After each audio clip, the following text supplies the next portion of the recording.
Your venue should never, ever be your biggest cost. Unless your catering is within the venue, okay? Food and drink should always be your biggest cost.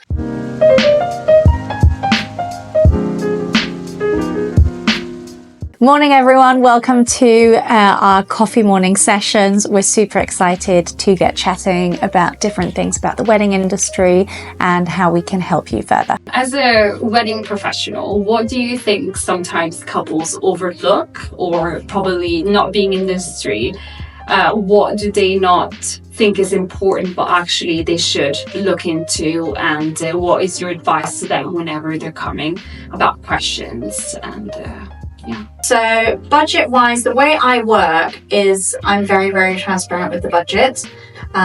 So we have a Google Sheet that I set up from the start, and I kind of map out based off of current weddings happening. For what you want, this is how much we're going to have to spend. So you do start with a budget. That's like where you start. Yes. Yeah. You have to. Couples to start with a budget. You have to, and you have to be realistic about your budget. Yeah. You can't It's just. going to be more in. It's always going to be about 20% more than what you think. And that's important to know. Always. You know, at least at the start. So if you're like, no, my budget is 100k, you will be spending 120. Yeah. I can tell you that. And also 100k nowadays. Yeah, let's talk about budgets as well, because a lot of couples think that, which is in a way, hard to say, but nowadays you can't really get a wedding for, let's say, 30k to 50k. It's really like that would be a minimum nowadays, even for small numbers. I mean, look, when I started out 9 years ago, I remember I did a lot of research, I did a lot of things, and I remember that everywhere it was the average wedding spend in the UK was £30,000, and in London it was 35. Yeah. And I remember thinking, that's a lot of money for just like one party. And then you get into the wedding industry and you realise who is spending this amount of money and actually getting a wedding out of it. And that's basic. That's basic food. Anything that is actually nice catering nowadays, I'm not counting open bar, just food and like soft drinks, you're looking at least 60 to 70 pounds per person, plus tax. Because a lot of these things we never add VAT because it scares away people too often. So you just put plus VAT and then people understand it. But and then you add open bar, and then you add canapes, and then you pick the slightly more expensive option of food.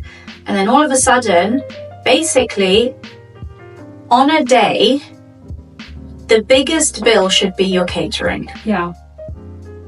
Then, followed by entertainment, depending on how much entertainment you're doing, but it should be entertainment. Venue. But your venue should never, ever be your biggest cost. Unless your catering is within the venue, okay? Like some hotels often do that. They'll say it's minimum spend X, and we won't charge you for the space. Yeah, absolutely. Okay? So the only way venue can be the same as catering is if venue has accommodation for the whole wedding party, and that you're getting that. That's the only way. But do you think that's sort of what happens in reality, or do you think, because now, as you were saying before, there are these venues that have just become iconic, and so do you feel the cost of the venue in many cases is still the biggest, or you don't see that? No, I mean, I find some venues are overpriced in my opinion, and that's very just for the hire. That's very personal. I think some venues are very accommodating and are amazing to work with. Other venues have weird rules that only people staying on site can access the swimming pool, but you only have a third of the wedding that are on site. So then for the pool party, technically you're not allowed to invite the other people. Like some venues have very bizarre rules, and I don't understand them. I'll never understand them, but it's their rules, and I respect that. But and then your costs should start to go down. So Your florals can be equivalent to your venue hire, sometimes a bit more depending on how many flowers you want. But yeah, food and drink should always be your biggest cost. And then about the level of the venue, you're going to have a lot of the other suppliers. And then planning should sit within the top 4 costs, basically, because as planners, we're involved with everything. We have a kind of bird's eye view of the whole event and the whole management of all of the different pieces of the jigsaw. And so, yes, it's an expensive thing, but to be honest with you, I've never counted my hours when it comes to clients. Do you still feel couples are sort of doing it themselves, or most couples nowadays sort of hire, a wedding planner through the process? Of course, you can have the day off wedding planner, which is probably not your case at all. And then there's also the event coordinator that usually comes, directly from the venue. So, I think it's an interesting one. I think coming to the venue coordinator, I speak with venues all the time about this. And I think 9 years ago, venues were a lot more protective. And I think with clients' expectations becoming so high, and a big part of that is social media, in all honesty, of like, I want my candles to be Pantone matched to my monogram. I want my monogram embroidered on all of the napkins. I want personalized plates. I want this, that, da. I think venues initially said yes, and then they found themselves saying yes to 15 different couples over 2 weeks doing this, so back to back, and it's too much. It's too much for anybody. Because also venues probably have weddings back to but they do not on the same day, but definitely they might have Friday, Saturday, and Sunday. So how can they sort of deal with all of the little details? The venue that I'm working with in Italy next month, they have had for the last 3 weeks solidly every single day a different wedding or event, every day of the week. So, it's something that I talk about a lot with some of the venues here in London, especially when we're saying, we want to publicly say something or do something that says like, okay, this particular job pertains to a wedding planner. This particular job pertains to the event manager.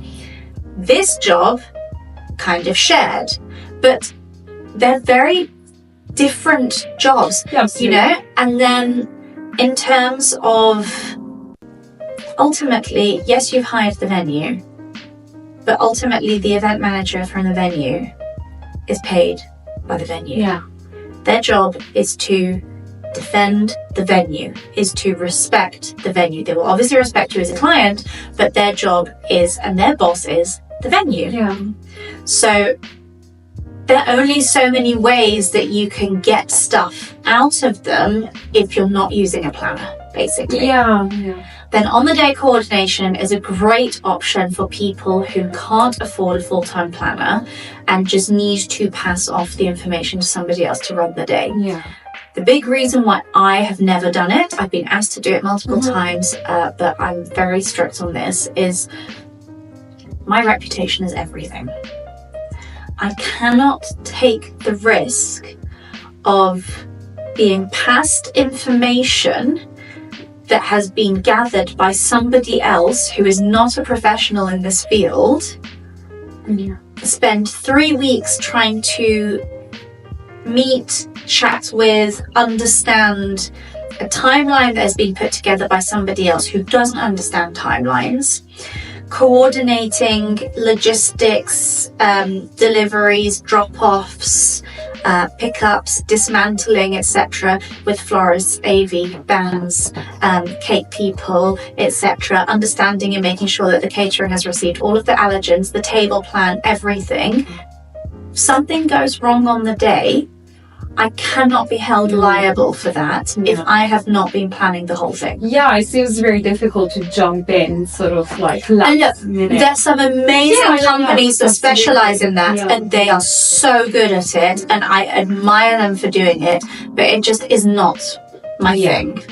And I guess you want to follow, like, sort of from your point of view, you want to follow a project that's sort of your style, the way you do it. You start. Yeah, I also, you know, it's all the creativity that goes into it. You know, you create a mood board for the couple based off of what they like, based off of what their vision is. You build this together, and then little by little you make sure that you get on board the suppliers that you need to get on board as soon as possible. And then you build that throughout the time that you have to plan everything. And then the delivering of that, honestly, before I had children, I always used to say, like, oh, it's like delivering a baby. It genuinely is. Like, the sleep I have once I've delivered the event or events is the best sleep I ever have. Because the week before, I'm dreaming. In my dreams, I'm seeing all of the potential things that are going to go wrong. Imagine. So I'm waking up and I'm like, oh my God. If the music goes off at the wrong time, if the transport doesn't arrive on time, if this, if that, blah, blah, blah, blah, blah, blah. And then in my head and in my dream, I'm solving all of the problems before they've even happened. Yeah. So I'm not getting rest for the week before and whilst it's all happening. But then afterwards, oh my God, it's the best thing. Yeah. Thank you so much for watching us. We look forward to seeing you soon again on a new episode of the Coffee Morning Sessions. Thank you so much. Ciao.